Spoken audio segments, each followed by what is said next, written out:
இந்த நிகழ்ச்சி ஒரு பெரிய சாதனையா நான் நினைப்பது, ஒரு அறிவுத் திருவிழா என்ற பெயர் வைத்து அதில் இவ்வளவு பதிப்பகங்களை ஒன்று கூட்டி ஒரு இடத்தில் புத்தகங்களை வெளியிட்டு புத்தகங்களை பேசி எழுத்தாளர்களை கூட்டி, எல்லாமே அரசியல் புத்தகங்கள். புத்தக திருவிழாக்களும் புத்தக கண்காட்சிகளும் நாடு முழுவதும் நடக்கின்றன. தமிழகத்தில் இந்த திராவிட முன்னேற்ற கழக அரசு அமைந்த பிறகு மாவட்டம் தோறும் ஒவ்வொரு இடத்திலும் புத்தக திருவிழாக்கள் தொடர்ந்து நடந்து கொண்டே இருக்கின்றன. அது இந்த ஆட்சியினுடைய சாதனைகளில் மிக முக்கியமானது. இந்த புத்தகங்கள் கொண்டு போய் சேர்க்கணும்ல, இங்கே எவ்வளவு இருக்குப்பா அப்படின்னு.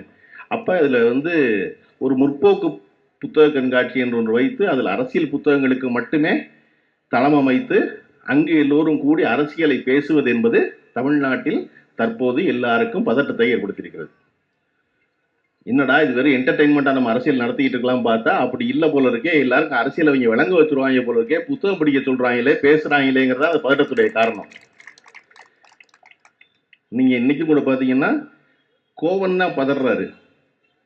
எதுக்கு? தற்குறின்னு சொன்னா. சம்பந்தப்பட்டவங்க பதறதே இல்லை.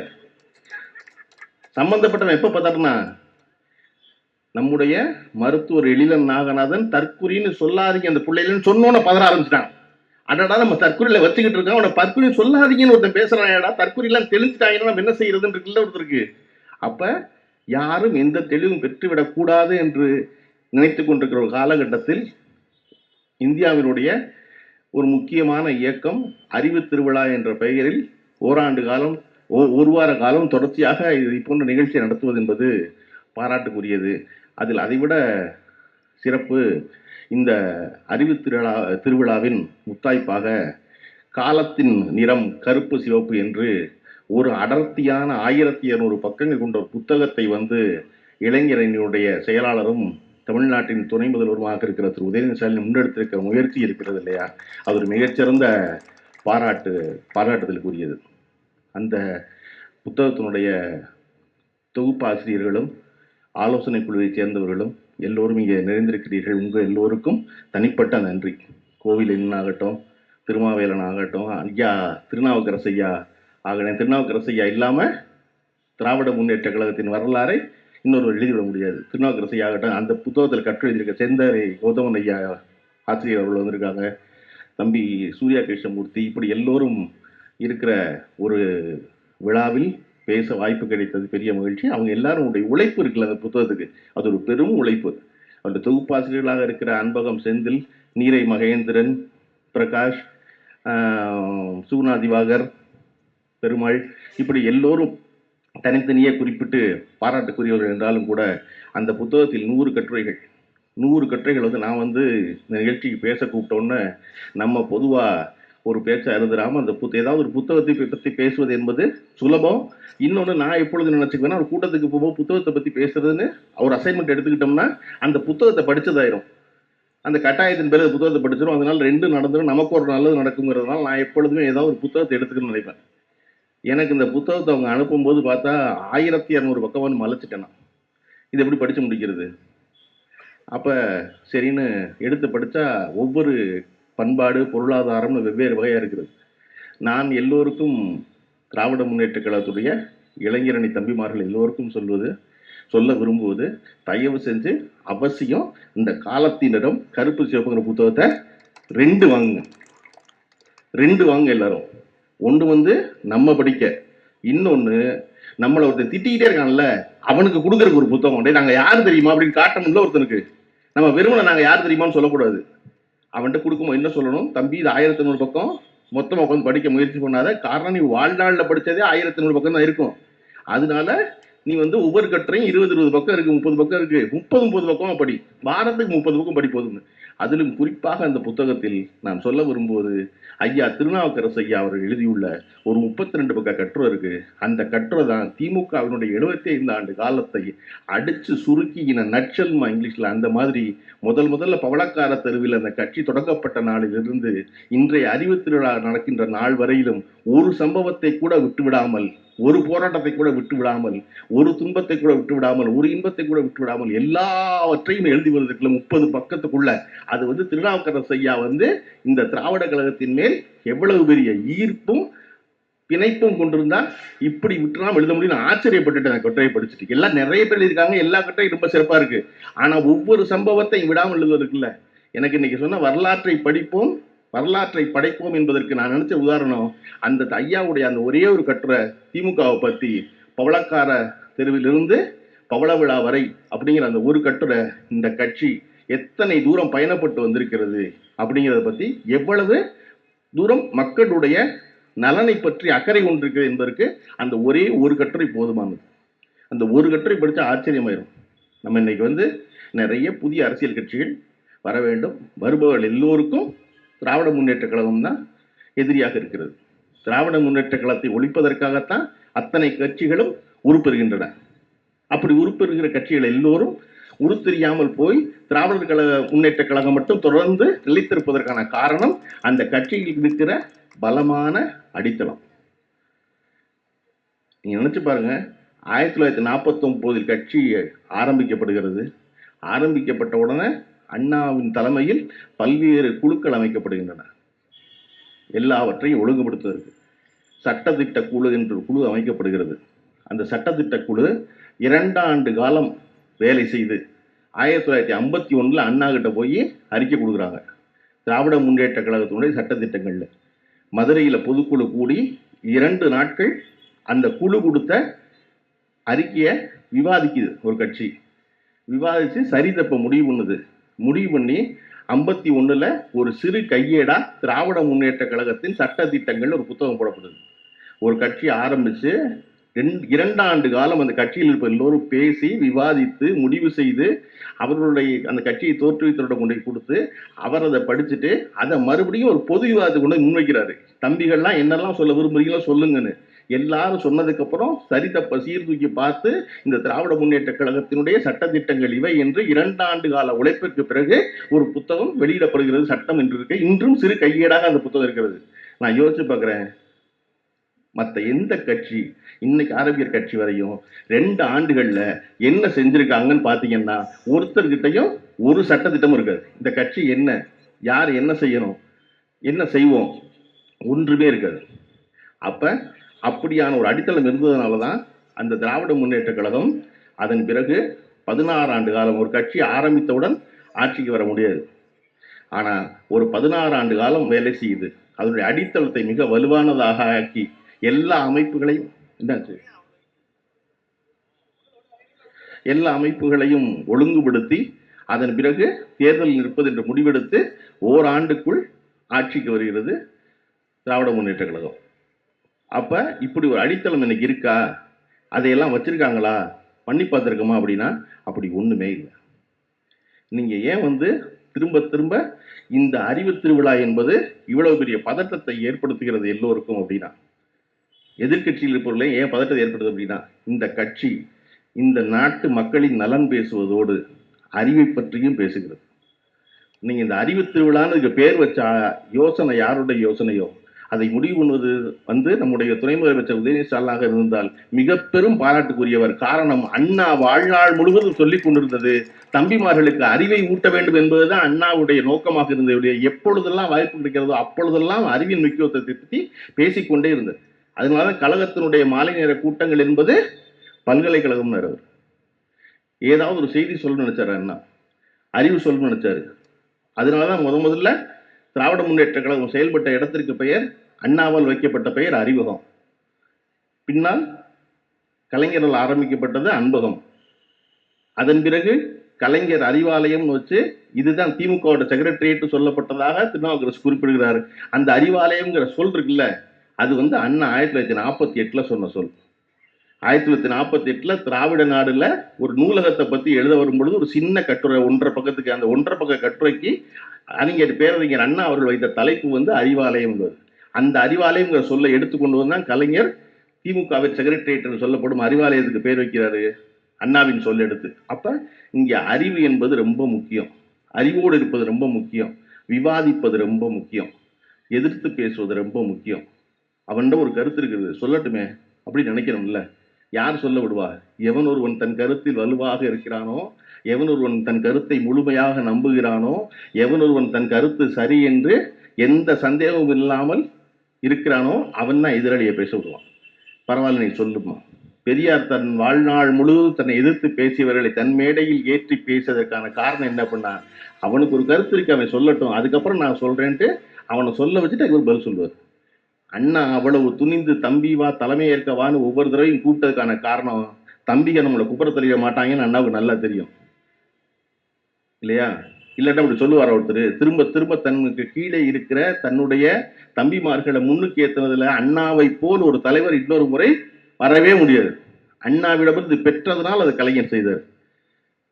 அது வந்து திருநாவுக்கரசு அவர்கள் வந்து அந்த கட்டுரையில வந்து தொடங்கும் போது அந்த கட்டுரையை வந்து காலத்திடம் கருப்பு சிவப்பு புத்தகத்தில் வந்து அந்த கட்டுரையை ஒரு திருக்குறள்ல தொடங்குறாரு. நாளது ஒன்று போல் காட்டி, நாளது ஒன்று போல் காட்டி உயிர் ஈர்க்கும் வாழது உணர்ந்தார் பெருங்க. என்னன்னா, நாள் ஒரு நாள் இருக்குல்ல, நாள்ங்கிறது ஒரு நாள் இல்லை, அது ஒரு நாள் மாதிரி இருக்கும். ஆனா அது என்னது, உன்னுடைய வாழ்க்கை இருக்குல்ல, உன்னுடைய உயிர் இருக்குல்ல, அந்த உயிரை ஈர்க்கும். அது ஈர்க்கும்னா என்ன, நம்ம வந்து விளக்கமாறு வந்து தென்னை விளக்கமாறு ஈர்க்குச்சி வச்சுன்னு சொல்லுவோம் இல்லையா? அது ஏன் ஈர்க்குச்சியானுச்சு, அது தென்னம் ஓலையிலிருந்து எடுத்து ஈர்த்தம்னா வர்றது, கிழிக்கிறது, ரெண்டா கிழிக்கிறது. அப்படி ஒரு நாள் என்பது ஒரு நாள் சாதாரண நினைக்காத, அது ஒரு உயிரை ஈர்க்குமா, ரெண்டா பொழந்து உன் வாழ்க்கையை முடிக்க போறதுல ஒரு நாள். இது உன் காலம் அவ்வளவு குறுகிய காலம், ரொம்ப சின்ன காலம். அப்படி நிலையாமையை சொல்ல வரும்போது வள்ளுவர் சொல்லுவாரு, நாளது ஒன்று போல் காட்டி உயிர்க்கும் வாழதும் பாரு. அந்த குரல்ல தோங்குறாரு திருநாவுக்கரசர். தூங்கிட்டு சொல்றாரு, எனக்கு அதுதான் ஞாபகம் வருது, காலத்தை வள்ளுவர் அப்படித்தான் அளக்குறாரு.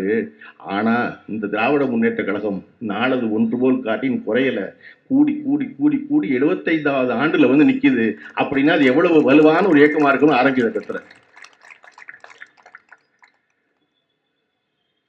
அதை இன்னொரு ரொம்ப சிறந்த அம்சம், இந்த கூட்டம் என்பது வள்ளுவர் கோட்டத்தில் நடந்தது. வள்ளுவர் கோட்டமும் திராவிட முன்னேற்ற கழகமும் பிரிக்க முடியாத ரெண்டு. கலைஞர் அவர்களால் ஒரு மிகப்பெரிய கனவாக கொண்டு, தமிழ்நாட்டுடைய மாடர்ன் ஆர்கிடெக்ட் யாருன்னா கலைஞர் தான். எனக்கு வந்து இன்னைக்கும் இருக்கிற வருத்தம், 5 ஆண்டு கால ஆட்சி நிறைவு பெறப் போகிறது. இப்பொழுது எனக்கு இருக்கிற வருத்தம், கலைஞர் கட்டிய அந்த தலைமைச் செயலகத்தை நம்ம தலைமைச் செயலகம் மறுபடியும் ஆக்காம விட்டுவிட்டோமேன்னு எனக்கு இன்னைக்கு வருத்தம் உண்டு. நீங்க அது உள்ள போய் பார்த்தீங்கன்னா, பார்த்து அவ்வளவு ஈகோ ஃப்ரெண்ட்லியா, அவ்வளவு பிரமாதமா, பகல் நேரத்துல ஒரு இடத்துல கூட விளக்கு போட வேண்டிய அவசியம் இல்லாம அவ்வளவு பெரிய பேருந்து வாகன நிறுத்தங்களோட அவ்வளவு சிறப்பா 20 ஆண்டுகளுக்கு முன்னால் கலைஞர்கள் கட்டப்பட்ட கனவு அது. அது மாதிரி இந்த வள்ளுவர் கோட்டை வந்து 2 வகையில வந்து கலைஞருடைய வாழ்க்கையில மிகப்பெரிய இடத்தை பிடிச்சது. ஒன்று, 86 டிசம்பர்ல இந்த வள்ளுவர் கோட்டத்தின் வாசலில் தான் கலைஞர் அவர்கள் சட்ட எரிப்பு போராட்டத்தில் கைது செய்யப்பட்டு சிறைக்கு சென்று 86ல் கலைஞருக்கு கைதி உடை வழங்கப்பட்டது எம்ஜிஆருடைய ஆட்சியில. அது இந்த வள்ளுவர் கோட்டத்து வாசல்ல வச்சு எரித்த சட்ட எரிப்புகள் தான். அப்புறம் 1 மாத காலத்தினுடைய தண்டை காலத்துக்கு முன்னாடி வள்ளுவருக்கு கலைஞருக்கு சிறைகை கைதியினுடைய ஒரு கைதி உடை கொடுக்கப்பட்டது அப்படின்னு பெரும் கொந்தளிப்பாகி அதுல பெரும் பிரச்சனைகள் வச்சோன்னா எம்ஜிஆர் என்ன செய்யறதுன்னு தெரியாம அவசரமா அப்புறம் கலைஞரை விடுதலை பண்ணாரு. அதை விடவும் நான் ரொம்ப மனம் நெகிழ்ந்து கலைஞர் ரொம்ப நெருக்கத்தில் ஃபாலோ பண்ண ஆரம்பித்த இடங்கிறது எப்போ அப்படின்னா, ஒரு பெரிய ஆசையா கனவா பார்த்து ரசித்த ஒரு கட்டின ஒரு வள்ளுவர் கோட்டம். அந்த வள்ளுவர் கோட்டத்துடைய திறப்பு விழாவுக்கு முன்னாடி ஆட்சி கலைக்கப்படுகிறது. கலைஞருக்கு அழைப்புகள் கூட அனுப்பப்படவில்லை. அவர் இல்லாமல் திறக்கப்படுது வள்ளுவர் கோட்டம். ஒரு மனிதன் தன் மனதில் அத்தனையையும் தேக்கி வைத்திருந்து மீண்டும் 13 ஆண்டு காலம் கழித்து ஆட்சிக்கு வந்து தான் ஆட்சிக்கு வந்த பொழுது பொறுப்பேற்றுக் கொள்ளும் நிகழ்ச்சியை அதே வள்ளுவர் கோட்டத்தில் வைத்து நடத்தியதற்குல்ல. அப்ப நான் வந்து பள்ளிக்கூடத்தில் படிச்சுக்கிட்டு இருந்தேன். பள்ளிக்கூடத்தில் படிக்கும் போது நான் முதல்ல கலைஞரை வந்து ஒரு ஹீரோவா பார்த்த இடம் அந்த இடம் தான்.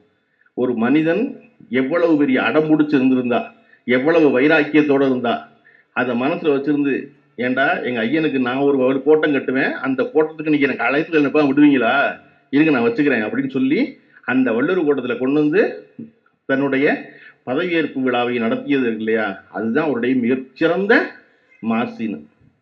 அந்த வள்ளுவர் கோட்டத்தில் இந்த அறிவு திருவிழாவை திருப்பி இளைஞரை முன்னெடுத்திருப்பது என்பது கலைஞர் விட்ட இடத்திலிருந்து தொடர்வதற்கான முயற்சின்னு தான் நினைக்கிறேன். கலைஞர் அவர்கள் அதை போல தொடர்ச்சியாக வேறு காலகட்டத்தில் இந்த இயக்கத்தை கட்டி இழுத்து கொண்டு போய் கொண்டிருக்கும் பொழுது எல்லோருக்கும் இருந்த எண்ணம் என்ன அப்படின்னா, அண்ணாவுக்கு பிறகு இந்த கட்சி இருக்காது என்று சொல்லிக் கொண்டிருந்தவர்கள். ஏன்னா அண்ணா ஒருத்தர் தான் பேரறிஞர், அதுக்கப்புறம் மற்ற எல்லா தம்பிமார்களும் சின்ன வயசு பயில. அண்ணா போயிட்டாரும் அந்த கட்சி இருக்காதுன்னு நினைக்கும் பொழுது அண்ணாவிடம் படித்த படிப்பில் கலைஞர் அந்த கட்சியை கட்டி இழுத்து கொண்டு வந்தார். கலைஞர் ஒருத்தர், யார் அண்ணா இருக்கும்போது யாருமே இல்லைன்னு சொன்னவன் பூரா கலைஞர் இருக்கும்போது கலைஞர் மட்டும்தான். கலைஞர் போனார்னா ஒன்றும் கிடையாது. அதுக்கப்புறம் அதெல்லாம் எல்லா கட்டத்தையும் பார்த்துட்டோம், ஸ்டாலின்லாம் ஒன்றத்துக்கு ஆக மாட்டார் அப்படின்னு சொல்லிக்கிட்டு தானே கலைஞருக்கு பிறகு Stalin is more dangerous and கருணாநிதினு சொல்லி இப்போ ஸ்டாலின் தான் சொல்லிக்கிட்டு இருக்காங்க. ஸ்டாலின் தான் இருக்காரு அப்படின்னு சொல்லிக்கிட்டு இருக்கும் பொழுது இப்போ புதுசாக ஒரு பதட்டம் கிளம்பி இருக்கு. அது 75 ஆண்டுகால திமுக பவள விழாவின் அறிவு திருவிழா இல்லை, வாரிசை கொண்டு வந்து நிப்பாட்டுவதற்காக உதயநிதிக்காக நடத்துகிற விழா அப்படின்னு ஏன் அதை சொல்ல ஆரம்பிக்கிறான் அப்படின்னா, அவனுக்கு இப்போ தான் தெரிஞ்சிருக்கு. எங்களுக்கு அது 4 வருஷம் முன்னாடியே தெரியும், நீ அது இப்போ சொல்கிறவனுக்கு வந்து அவன் இப்போ தான் கன்ஃபார்ம் பண்ணுறான். ஆகா, உதயநிதி இஸ் மோர் டேஞ்சரஸ் தென் ஸ்டாலின் போல இருக்கு. என்னடா படின்னு சொல்கிறத விடவே மாட்டேங்கிறாங்க. அண்ணா சொன்னார் படின்னு, அடுத்து வந்த கலைஞர் சொன்னார் படின்னு, அடுத்து இப்போ இருக்கிற ஸ்டாலின் சொல்கிறாரு என்ன வேணாலும் பண்ணு, நான் என்ன வேணாலும் செய்கிறேன், எப்படியாவது படிச்சுன்னு சொல்லிக்கிட்டு இருக்காரு. சொல்லிக்கிட்டு இருக்கும்போது அடுத்து வர்ற ஆள் மறுபடியும் அறிவு திருவிழா நடத்தி படிக்கிறாங்களே, இங்கே படிக்கிற விட மாட்டாங்க போலக்கே. அப்போ நம்ம என்ன செய்யறதுங்கிற கேள்வி இருக்குல்ல. என்னை திட்டுறதுக்காகத்தான் நீங்கள் வந்து கூட்டம் நடத்துறீங்க, என்னை திட்டுறதான் உங்களுடைய வேலை அப்படின்னு சொல்கிறாரு விஜய். நீங்கள் யோசிச்சு பாருங்க, ஒரே ஒரு தடவை ஏன் 2 புத்தகம் வச்சுருன்னா, இந்த வந்திருக்காளில் எவருக்காவது விஜய் வீட்டுக்கு பக்கத்தில் இருக்கக்கூடும், தயவுசெய்து அவருக்கு ஒரு புத்தகத்தை வாங்கி கொடுங்க. இதில் ஒரே ஒரு கட்டுரை படிக்க பாருங்க. இன்னைக்கு ஒரு அறிக்கை கொடுத்துருக்காருல்ல, அந்த அறிக்கையில் ஒரே ஒரு கேள்வி, விஜய் கிட்ட யாராவது போய் 50 குழுனா என்ன, எண்பேராயம்னா என்னன்னு கேட்டிருக்கோம். பதில் சொல்லி போட்டு அதுக்கப்புறம் மிச்சத்தை பார்த்துருவோம். ஒரு பயங்கரமான தீவிர இலக்கியவாதி ஒருத்தன் எழுதி கொடுக்குறான், நசுங்காத நாகரிகம்லாம் அறிக்கை எழுதுறாங்க. எனக்கு ரொம்ப நாளாவே ஜெயமோகன் மேல சந்தேகம், அவராகத்தான் இருக்கும் போது.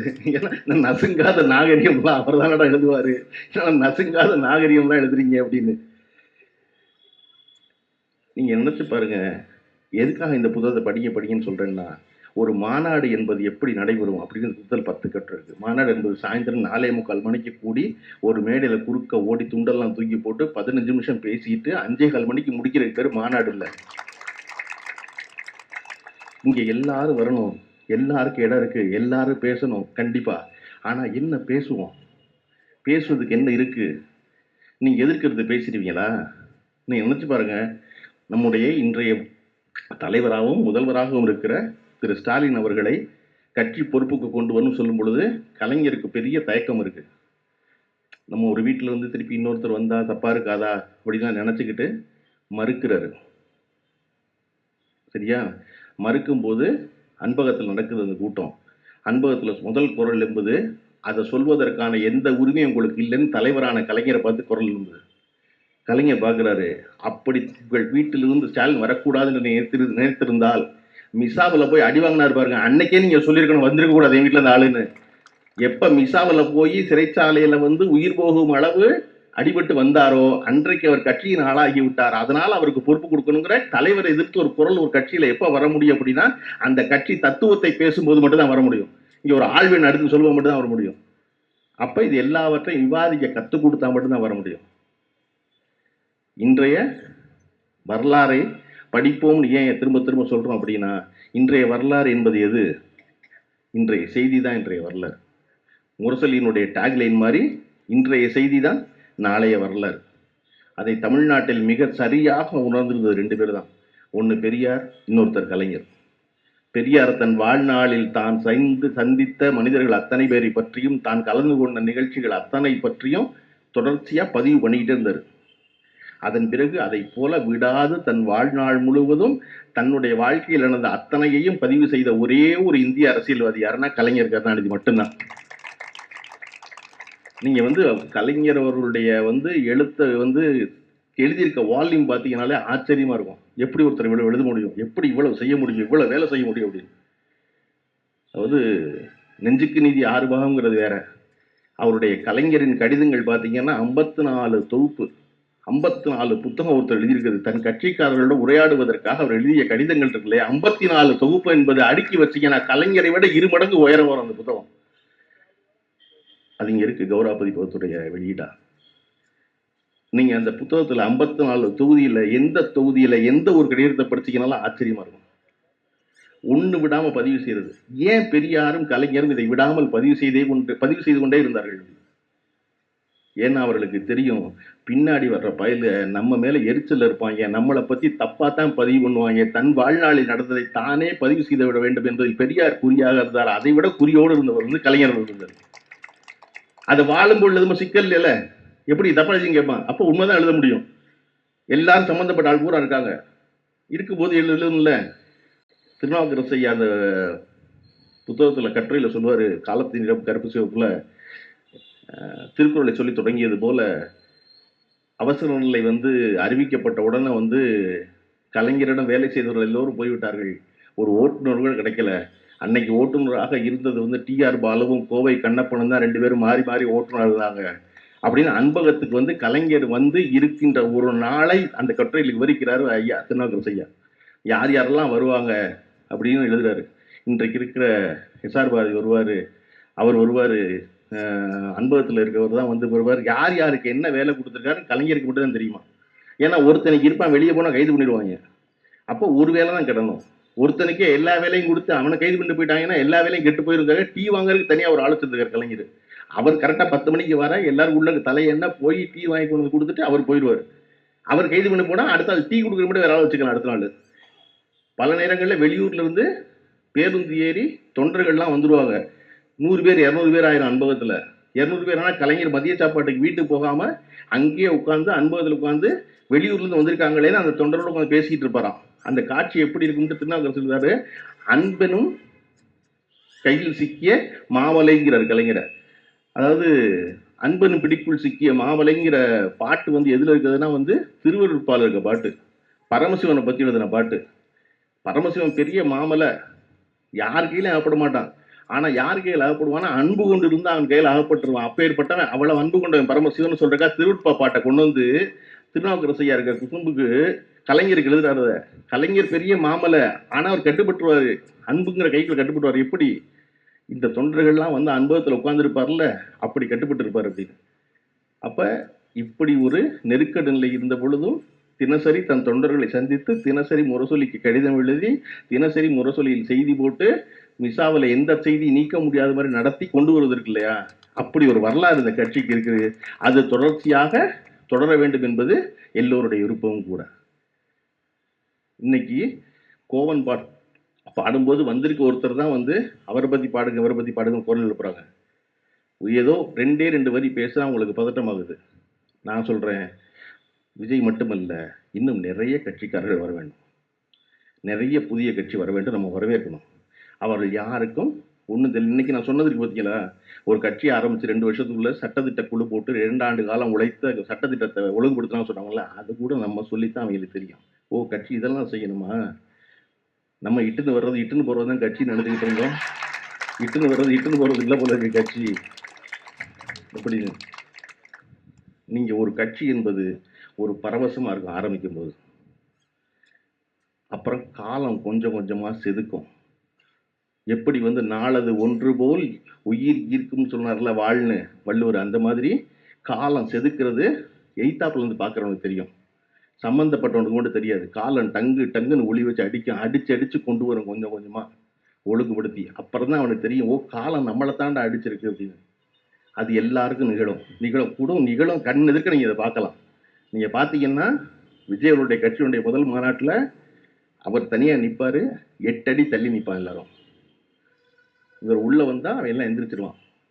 எந்திரிச்சு நிற்பானா, இவர் 15 நிமிஷம் பேசுவாரா, 15 நிமிஷம் நிற்பான். 15 நிமிஷம் நின்னதுக்கப்புறம் இவர் போயிடுவார், அவனும் போயிடுவான், வந்தவனும் போயிடுவான், மாநாடு முடிஞ்சிடும். இவருக்கு மனுஷவாடையே ஆகாது. எந்த இடத்துலையும் பக்கத்தில் மனுஷங்க இருக்க மாட்டாங்களா? அப்படிதான் இருந்துச்சு 2 வருஷமா. 2 மாநாடு நடத்திருக்கோம், விக்கிரவாண்டி, மதுரை, அதெல்லாம் எல்லாம் முடிஞ்சா பக்கத்தில் இருக்க மாட்டாங்களா? கரூருடைய சம்பவம் நடந்துச்சா? 40 நாள் வீட்டுக்குள்ளே இருந்தாங்களா? திருப்பி ஒரு செயற்குழு கூட்டம் நடந்துச்சா பனையூரில்? கூட்டம் நடந்தப்ப உட்காந்து எல்லாம் உட்காந்து விஜய் பக்கத்தில் வலது பக்கம் தோல் உரசி புசியானது இடது பக்கம் தோல் உரசி அதை வச்சு உட்காந்துருக்காரு. ஏய் ஒருத்த மனுஷவாடி ஆகாது, இப்போ திடீர்னு பக்கத்தில் தோல் உரசி எல்லாம் உட்காந்து ஹைலைட் அப்படின்னா காலம் இப்போ தான் உளி கொண்டு அடி அடிச்சிருக்கு டங்குன்னு. அப்படி ஒன்னொன்னா சரி பண்ணி கூட்டு வாங்க எல்லாரும். நீங்க எல்லோரும் வரத்தான் இந்த திராவிட முன்னேற்ற கழகம் எவ்வளவு உழைக்கின்ற ஒரு கட்சி என்பதை இந்த மக்கள் உணர்ந்து கொள்வாங்க. நீங்க எஸ்ஐஆர் கூட்டம் போட்டு என்ன பத்தி தான் பேசுறீங்க, அறிவு திருவிழா கூட்டம் போட்டு என்ன பத்தி தான் பேசுறீங்க, எல்லா இடத்துல என்ன பத்தி தான் பேசுறீங்க அப்படின்னா, ஆமா யாரு வரமாட்டேங்கிறானோ யாருக்கு புரிய மாட்டேங்குதோ அவனை பத்தி தானே பேச முடியும். ஏன் தெரியுமா வள்ளுவர் சொல்றாரு, இன்மையில் இன்மை விருந்தோர் ஆள்கிறாரு. இன்மையுள் இன்மை, வறுமையிலேயே வறுமை இருக்குல்ல. அது என்ன தெரியுமா, வீட்டுக்கு வந்து ஒருத்தனை சாப்பிடுன்னு கேட்கறதுக்கு ஒண்ணும் இல்லாம போச்சுன்னா அதுதான் பெரிய வறுமையா. இன்மையுள் இன்மை விருந்துறாள், வன்மையுள் வன்மை, கஷ்டத்துலையும் கஷ்டம். என்னன்னா மடவார் புறை மக்கு பயில பொறுத்துக்கிறது இருக்குல்ல, அதுதான் கஷ்டத்துலையும் கஷ்டங்கிற வள்ளுவர். ஏன்னா அவனுக்கு சேர்த்து நம்ம வேலை செய்யணும், அவனுக்கு சேர்த்து நம்ம சிந்திக்கணும், அவனுக்கு சேர்த்து நம்ம உழைக்கணும். சரியா? ஏன் எஸ்ஐஆர்ல உன்னை பத்தி பேசுறோம், நீ வரமாட்டேங்கிறிய பாவான்னு கூப்பிடுறாரு முதலமைச்சர். இது பிரச்சனை. இந்தியாவிலேயே எஸ்ஐஆருங்கிற ஒரு ஸ்கீமுக்கு எதிராக நீதிமன்றத்துக்கு போய் வழக்கு போட்டு சட்டப்படி அவர்களை எதிர்கொண்ட ஒரே ஒரு கட்சி திராவிட முன்னேற்ற கழகம் தான். வேற யாருமே இந்தியாவில் எந்த கட்சி, காரணம் என்னன்னே புரியல. இவங்க என்ன செய்ய போறாங்கன்னு திராவிட முன்னேற்ற கழகத்துக்கு மட்டும் புரியுது. என்ன செய்ய காத்திருக்காங்கன்னா கோவன் சொன்ன மாதிரி உருவுறது பாதி சொருகிறது பாதின்னு வச்சிருக்காங்கடான்னு.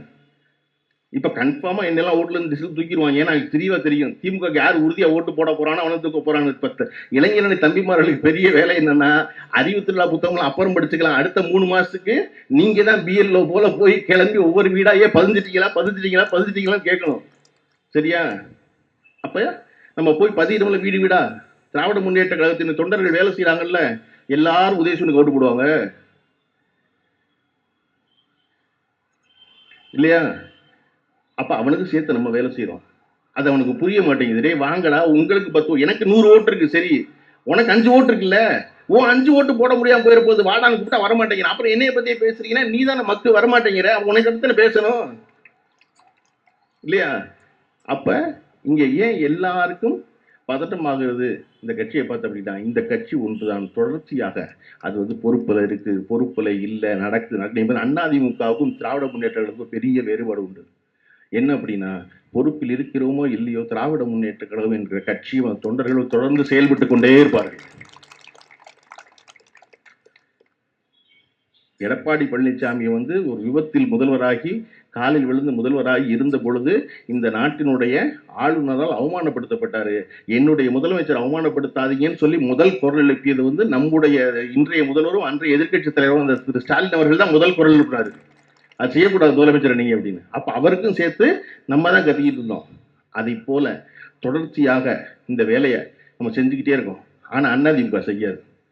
இந்த 4 வருஷம் எடப்பாடி பழனிசாமி அவர்கள் எங்க இருந்தாரு யாருக்குமே தெரியாது. இன்னும் தேர்தல் 6 மாசம் இருக்குங்கும் போது அதிமுக வெளியே வரும். அது காலமா எப்பவுமே அப்படித்தான் வரும். அது எதிர்கட்சியாக தான் கொடநாடுல போய் தூங்கிரும். அதுக்கு தெரியாது. வரலாறுல பின்னாடி ஒரு கொலைகேஸ் ஆகும், பல பேருக்கு சண்டை போடுவாங்க, இங்க வரமாட்டாங்க, தெரியாம போய் குப்பரப்பட்டு தூங்கும் கொடநாட்டுல. நம்ம அதை விளங்க வச்சுக்கிட்டே இருக்கணும் இல்லையா? டெல்லியில வெடிச்சா கார் வெடித்ததான், தமிழ்நாட்டில் வெடிச்சா சிலிண்டர் வெடித்ததா, வெடிகுண்டு வெடித்ததா, அந்த மாதிரி சொத்து குவி போலக்குன்னு சொல்லிட்டு இருக்காங்க ஜெயலலிதாவை. மறக்காம நம்ம போராட்டம் பூரா ஊழல் வழக்கில் தண்டனை பெற்ற முதலமைச்சர் ஜெயலலிதான்னு சொல்லணும். ஒரு தடவையும் போய் தூங்கிடுவாங்க, வெளியே வரமாட்டாங்க. தேர்தலுக்கு 6 மாசம் ஒன்றாக வெளியே வருவோம். ஆனால் திராவிட முன்னேற்றம் தொடர்ந்து வேலை செய்து கொண்டே இருக்கும். நான் சொல்றேன் இல்லைங்க, இப்போ இந்த ஆட்சியில 5 ஆண்டு காலத்தில் விளையாட்டுத்துறை மட்டும் எடுத்துக்குவோம். முதல்ல திரு உதயநிதி அவர்கள் பொறுப்பில் இருந்த விளையாட்டுத்துறைக்கு இதற்கு முன்னாடி 2016 21 வரையும் விளையாட்டுத்துறைக்கு ஒதுக்கப்பட்ட தொகை 890 கோடி ரூபாய் தான் 5 வருஷத்துல. ஆனால் திரு உதயநிதி அவர்கள் பொறுப்பேற்ற பிறகு, கழக அரசு பொறுப்பேற்ற பிறகு, திராவிட முன்னேற்ற கழகத்தினுடைய திராவிட மாடல் அரசுல விளையாட்டுத்துறைக்கு ஒதுக்கப்பட்ட தொகை 1895 கோடி ரூபாய், கிட்டத்தட்ட 150 விழுக்காடு கூடுதலா பணம் ஒதுக்குது.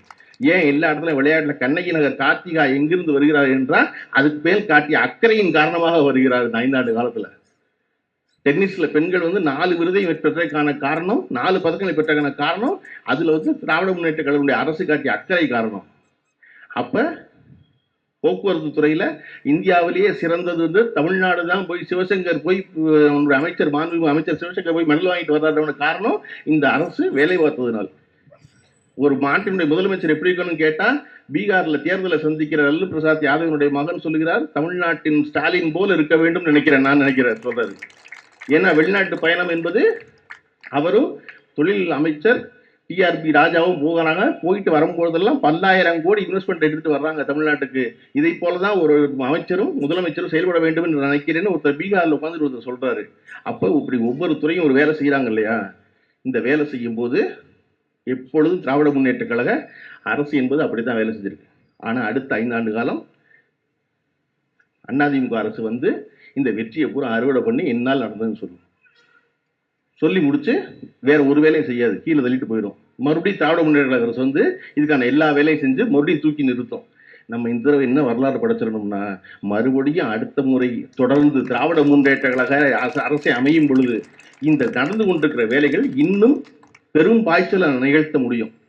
அப்ப நிகழ்த்துவதற்கான அவசியம், அந்த வேலை சொல்ல வேண்டியது நம்முடைய பொறுப்புன்னு நான் நினைக்கிறேன். இந்த முறை அந்த வரலாறை படைச்சிடணும். படைச்சு அடுத்த முறையும் முத்துவேல் கருணாநிதி ஸ்டாலின் அவர்களே முதல்வராக அமைய வேண்டும் என்பதுதான். இந்த ஆட்சி நடக்கும் நேர்த்தியவும், இந்த கட்சியினுடைய கொள்கையவும், இந்த கட்சியினுடைய செயல்பாடுகளையும், தொடர்ந்து நடக்க போற அறிவு திருவிழாக்களையும் பார்த்து எதிர்கட்சியினரும் அதற்கு தயாராக வேண்டும். கண்டிப்பா எதிர்கட்சி ரொம்ப முக்கியம் இல்லையா? நம்முடைய முதல்வர் அவர்கள் நம்முடைய துணை முதல்வரிடம் மகனிடம் ஒரு கோரிக்கை வைத்தார், இந்த அறிவு திருவிழாவை நீங்கள் ஒவ்வொரு ஆண்டும் தொடர்ந்து நடத்த வேண்டும்னு இல்லையா? நம்ம திமுக மட்டும்தான் அது என்ன தலைவர் மட்டும் வைக்கிறது, நானும் வைப்பேன் அப்படின்னு நினைப்போம். இங்க எல்லாரும் ஒண்ணுதான். அப்படி நானும் ஒரு கோரிக்கை வச்சிருக்கேன். என்ன அப்படின்னா, இனிமே ஒவ்வொரு ஆண்டும் இந்த அறிவு திருவிழாவை ஒரு குறிப்பிட்ட நாள் நடத்தணும். என்னிடம் இருக்கிற வேண்டுகோள் என்ன அப்படின்னா, அது உதயநிதி ஸ்டாலினுடைய பிறந்த நாளான நவம்பர் 27 அன்று தொடங்க வேண்டும். ஏன்னா அது அவருடைய முன்னெடுப்பு. 27ஆம் தேதி தொடங்கி ஒவ்வொரு ஆண்டும் 10 நாட்கள் நடந்து டிசம்பர் 6ஆம் தேதி அம்பேத்கருடைய நினைவு விழா என்று அதனுடைய நிறைவு விழா நடக்க வேண்டும் விரும்புகிறேன். ஏன்னா இருக்கும் அறிவை தேட வேண்டும் என்று வேட்கையோடு செயல்படுகிறவர் உதயநிதி ஸ்டாலின். இந்தியாவினுடைய அரசியல்வாதிகளிலேயே அறிவுக்கு அடையாளமாக திகழ்ந்தவர் அம்பேத்கர். அதனால் இங்கு தொடங்கி அங்கு முடிவது என்பது ஒரு சரியான முன்னெடுப்பாக இருக்கும் நினைக்கிறேன். இந்த அறிவு திருவிழாக்கள் தொடர்ந்து எல்லா மாவட்டங்களிலும் நடக்க வேண்டும். இதேபோல் பெரும் கொண்டாட்டங்களாய், பெரும் மகிழ்ச்சியாய், பெரும் அறிவு பெட்டகமாய் கழகத்து தம்பிமார்கள் மாறுவதற்கான துவக்கமாக இருக்கட்டும். தொடர்ந்து நடக்கட்டும் வேலை. நன்றி, வணக்கம்.